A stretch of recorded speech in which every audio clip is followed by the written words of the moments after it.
Right, hi everyone. Just recently I found my original Titan book. Here it is, and I'm glad I found it because I've had it since '86, I think, and it was published in '86. And other than, it's a bit battered now, so I'm going to get a fresh copy. But I'm going to keep this one. It's a bit dirty as well.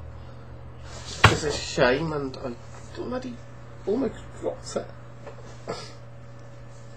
But I always thought with what they had in here, it was actually a pretty good campaign world in itself. And I'm glad I found, really am glad I found there's the whole map of Titan.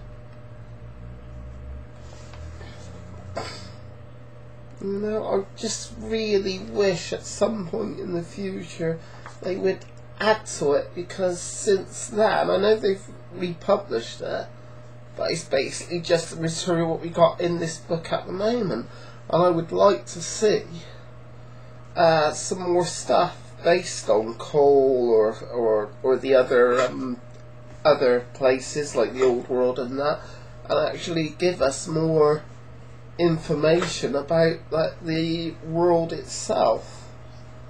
But that's what I'd like to see. But yeah, it's just a really great book. There's Flatland, Shabak, the Safe. I haven't actually read it in a long time, and I shouldn't see a problem actually converting this into Pathfinder or something like that. But then again, some of the especially characters, certain characters, it'd be fairly difficult. I don't know about Yastromo, I think is the name. How do you convert that into a Pathfinder character and stay true to that character? But yeah, it's something I would like to see, some cool conversion charts or something, because I'd love to see this, use this for another game. But it was just such a well done book itself.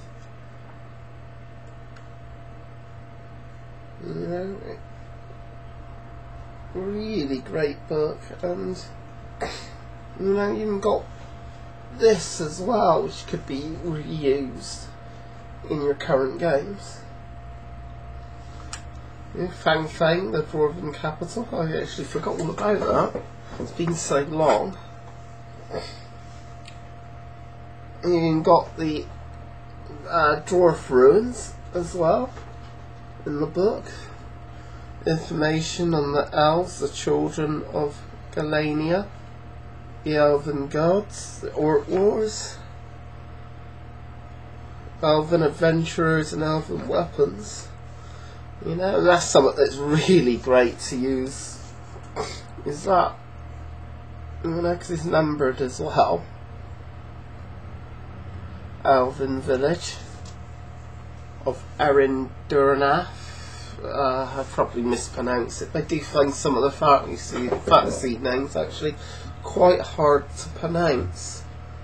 I could throttle some of the authors sometimes when they do something that is so hard to pronounce. I just give up in the end. But yeah, back to this. I'm actually really glad I came across it again. Because I thought this was gone forever, really. And other than the just age and just a bit of dirt on it, and oh god, blimey, that's one of my favourite paintings from John Blanche. A lot of the stuff actually I'm not a big fan of, but that is great.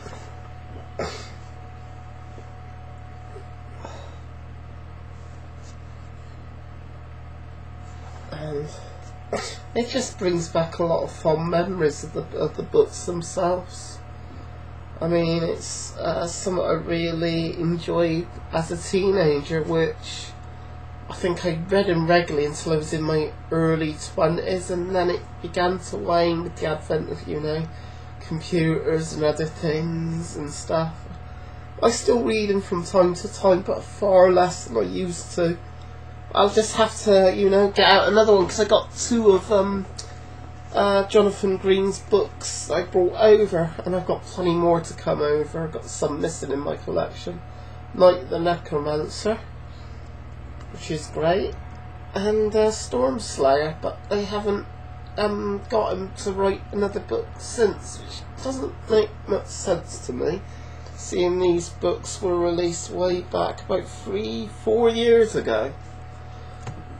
And pretty much all we've had is they've reformatted the books. You know, they've redone about a dozen of them, and all they did last year was just release the Blood of the Zombies, which, in my opinion, was a bit too cliche, but it wasn't a bad book, and it did well enough for them to continue. But we've heard no information, and we're almost into May, and still nothing. It's a bit puzzling for me, and I'm wondering if it's just, in at least that format, paperback format, that is dead in the water.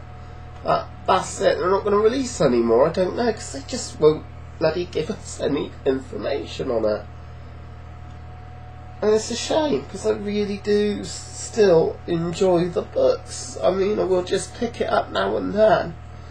But it hasn't been often, to be honest. I still haven't really gone through those two books properly yet, to be honest. But really great books, and the one was done by Martin McKenna, which is one of my favourite authors, and I think it was this one. Is it this one?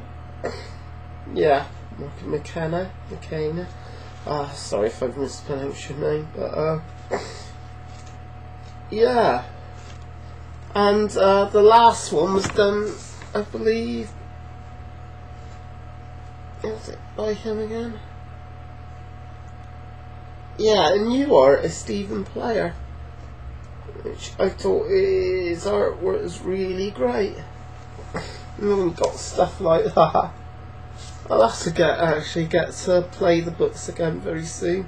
I'm feeling a bit bad because I've got a bit of a cold, so it's you know, feeling a little bit rough at the moment. I'm hoping I'll pick up in a couple of days, but I just don't know at the moment, which is a shame. Lord Logan the Trickster as well, which you see the picture of, all the information on that. Oh, some a fun bit of artwork there. I think that's Russ Nicholson artwork, which is really great. It's just such a shame they haven't really done much more with Fighting Fantasy recently.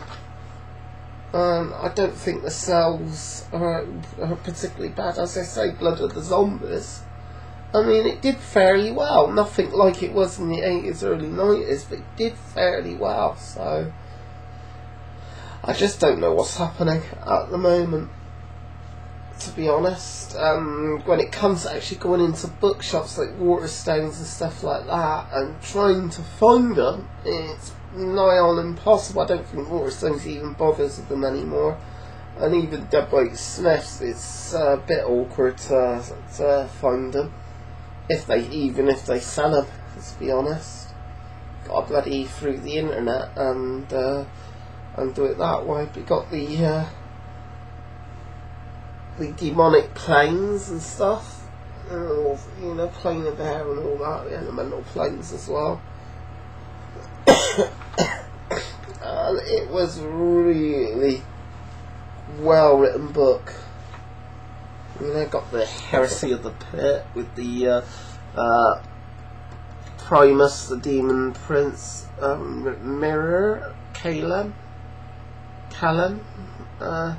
Secundus, Tertus, Laser Demon, Shock Troops and Slayers, Septimus the Formless, Demon Spore. Pressure Retriever. Yeah, it's brings back a lot of fond memories, and it's another great map you can use for other games. Oh dear. Yeah, got 5 misconceptions about goblins there, and it says, yeah, better closer look at those goblins. They do not eat rocks and dirt, orcs do, which is where the confusion arises. Goblins eat roots, berries, and quite a lot of fresh meat. Despite the jokes, goblins are not stupid. They may not be intellectuals, but they can be cunning and conniving. Try telling a goblin joke to one you may find out. Goblins do not worship trees and boulders. This misconception arose because someone saw a shaman bowing down before a wooden totem pole on a rock on which a goblin legends have been carved. Goblins do not eat their children by mistake. They only do it when they're very hungry, and that is quite deliberate. Goblins are not afraid of the sky falling on their heads. So it is true, they do not like all that big sky up there, and that is not like bright sunlight. You see a goblin running around clutching his head and waving, it's just that someone has hit him, and that's all. I have quite a lot of the artwork from the, real classic fighting fantasy books like Death Trap Dungeon there and stuff. I do like the smaller format that they've released it in. The way it is now, it looks smaller to me, to be honest. City of the Snake People as well.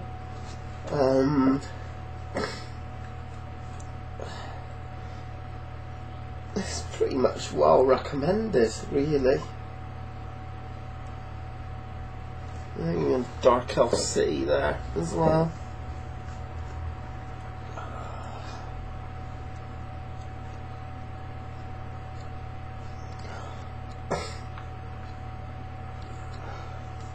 Oh yeah, and it's just nice to have a full map of Port Blacksand. Actually, one day I'd love to see this in colour. A full colour map of Port Blacksand. That's another thing, they really should have done to do with the 30th anniversary, they should have done t-shirts with some of the classic artwork like that. Well, I loved a t-shirt with that on, or some of the classic actual paintings and stuff, or even posters. No, shame they didn't do any of that. Yeah, it just seemed a little out of place. They put Atlantis in this world, but still. We've got the Titan calendar as well. Year of the Dragon, Year of the Lion, Year of the Snake, which is from the Chinese calendars. Freeze, dark, unlocking, sowing winds, warming, fire, washing, yeah, all the measuring the months. That was the Lancian reckoning. But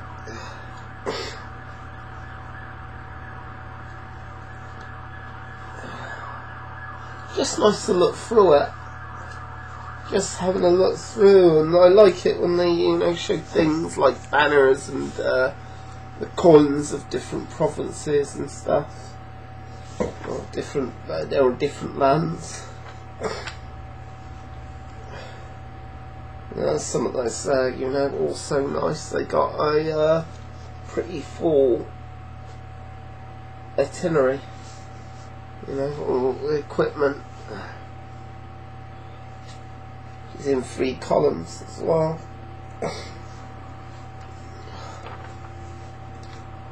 Inns and taverns. It's even got famous elves and spirits. Holdgut Special Blue, a weird blue tinted owl found in western Alancia. 2 flaggers are enough to stun a large hill giant with a cold. It costs 4 gold pieces a flagger. Quailian water found only in Qual in Bryce. It looks like water, tastes like water, and 3 small measures with Kalama.